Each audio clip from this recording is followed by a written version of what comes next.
JBN, we keep you informed. Gun and 101 assorted rounds of ammunition seized in Kingston. Detectives from the Kingston Central Police Division seized one gun and 101 assorted rounds of ammunition on King Street in Kingston on Saturday. The police report that about 6:30 a.m. a team executed a search warrant at a premises in the area. According to the police, during the search, the following items were found: one high-point 9mm Luger pistol with a magazine containing 9 9mm rounds of ammunition, one Glock magazine, 84 9mm cartridges, 7.38 cartridges, one 5.7mm cartridge. One man was arrested in connection with the seizure. His identity has been withheld pending further investigations. St. Catherine construction worker charged with murder. The police have charged a man for the Wednesday, October 30, 2018 stabbing death of 26-year-old Andrew Davis, otherwise called Yankee, of Old Brayton, St. Catherine. Charged with murder is 25-year-old Oreen Douglas, otherwise called Dai, a construction worker of D-side land, Linstead in the parish. The police report that about 11:05 a.m. residents stumbled upon Davis's body and summoned them. On the arrival, Davis was seen lying in blood with several stab wounds. He was taken to the hospital where he was pronounced dead. The police said Douglas was apprehended on Wednesday, April 8, and later charged on Saturday, April 18, following a question and answer session. His court date is being finalized. Family with first fatality in despair after daughter test positive. 2 days after a month-long quarantine was lifted from the central Jamaica community of Cornpea Settlement, the family of the man who became the island's first COVID-19 fatality is in the throes of the disease again. The victim's 50-year-old daughter has been confirmed to have the disease, having tested negative twice before.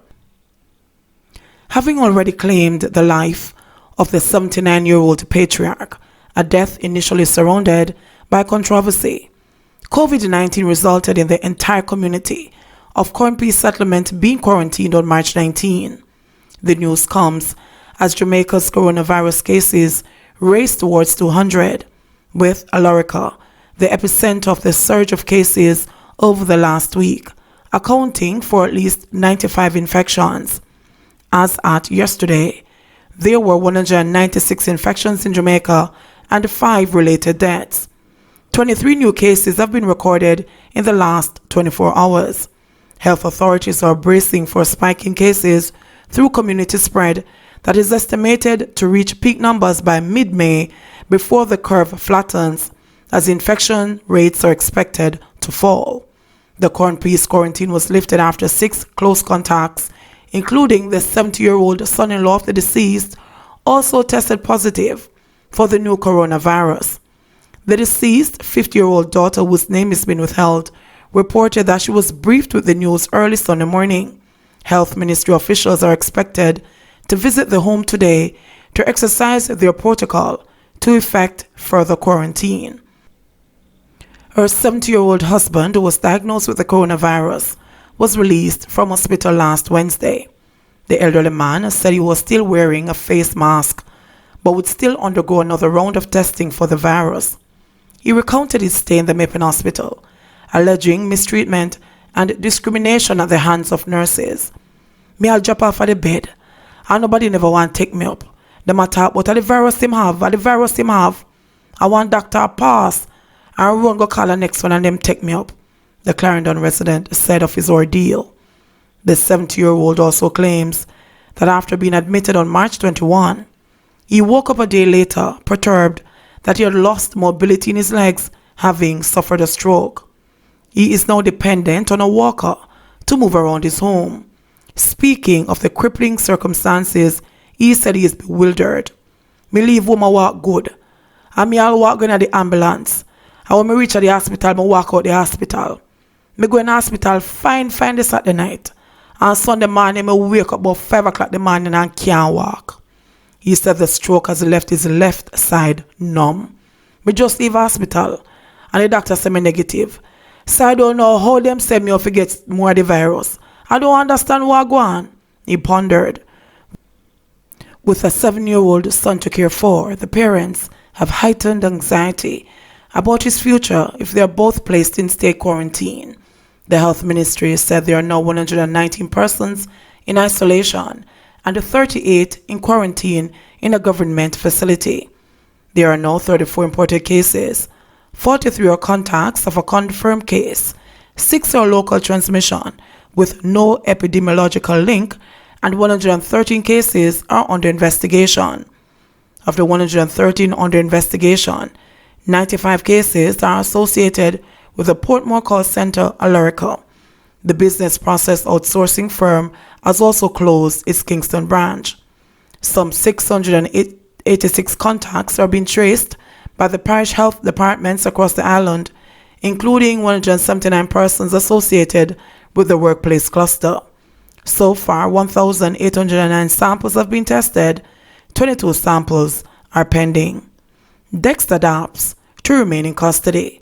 The legal team representing dancehall artist Dexta Daps say they will now move to have his matter heard before a tribunal. This after news that the artist is to remain in police custody for at least another week. The entertainer's case was mentioned at the Kingston and the St. Andrew Parish Court in Halfway Tree this morning. Dexta Daps, given name Louis Grandison, has been locked up under the state of emergency that is in effect in the St. Andrew South Police Division since April 8. In an interview today, his lawyer Peter Champagne QC stated that charges still have not been laid against the DJ, and he's working overtime to have his client released as soon as possible. Myself and Kemar Robinson, who appears alongside me in the matter, are moving speedily to have the matter heard before a tribunal with a view to have him released. We're hoping that by next week they will be able to accommodate us. He maintains his innocence and is anxious to have his matter heard before the tribunal. Department store in Mobay damaged by fire. Fire of an unknown origin last night damaged sections of Nana's bargain store located on Barnett Street in Montego Bay, St. James. Superintendent in charge of the St. James Fire Department, Dolphin Doman, said that the Freeport Department received the distress call about 7:23 p.m. and responded with 2 units. He said the team was able to contain the fire to the department store, adding that the building and its contents were damaged by fire, smoke, and water. The senior officer said investigations are to be carried out today to determine the cause of the blaze. Damage was estimated at $15 million. Government should disclose number of COVID-19 cases at second BPO company, says the PMP. The People's National Party PMP is calling on the government to specify how many of the latest 23 confirmed COVID-19 cases are related to the second business process outsourcing BPO company which was tested. Opposition spokesman on health, Dr. Maurice Guy, issued the call after Sunday's statement from the Ministry of Health and Wellness, which listed 113 of the island's 196 confirmed cases as under investigation, with 95 of those associated with a workplace cluster. The spokesman noted that the ministry's release, dated April 18, spoke to 84 confirmed Alarica workers, but no mention of workers from the second BPO that has been tested.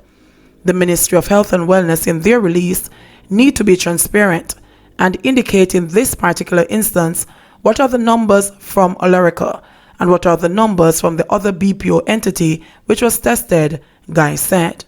He stated that many of the BPO workers and their family members are worried, and it is only exacerbated by the absence of specific information.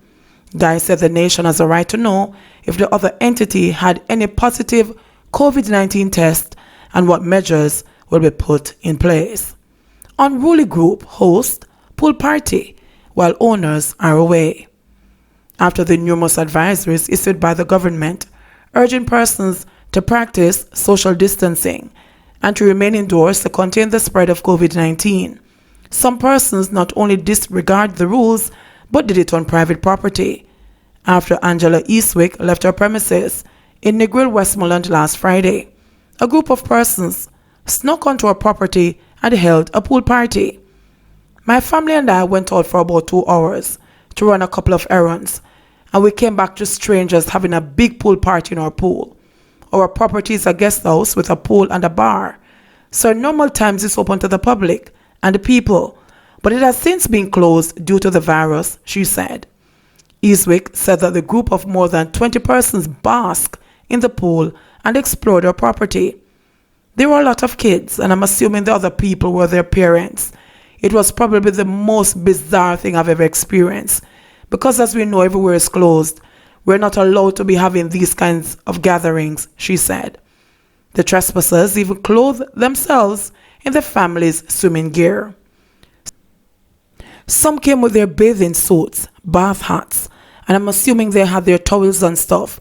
But then others helped themselves to stuff that was in our pool house, like the life jackets and floats, where I keep my kids' stuff, she said. The group apparently gained access to the property by forcing themselves through an opening at the back of the premises. I got angry because nobody let them onto our property. I don't even know who these people are. A global crisis going on, and there's a lot of people getting sick and dying, and they were on our property. I haven't done anything to these people for them to be putting my family at risk by possibly contaminating the property. We have no idea where they came from, she said. She added, the property is not visible. You have to come out of your way to come onto this property. So now I'm thinking about tightening the security because I am scared. Eastwick reported the matter to the police because she felt violated, especially because of the lack of concern for health safety reasons that we all need to be abiding by right now. The police drove up and were ready to take them out, but they already left. So they said if they come back, we should call, she said. JBN, we keep you informed. Please remember, like, subscribe, share, leave us a comment, and click the notification bell to receive our daily news items.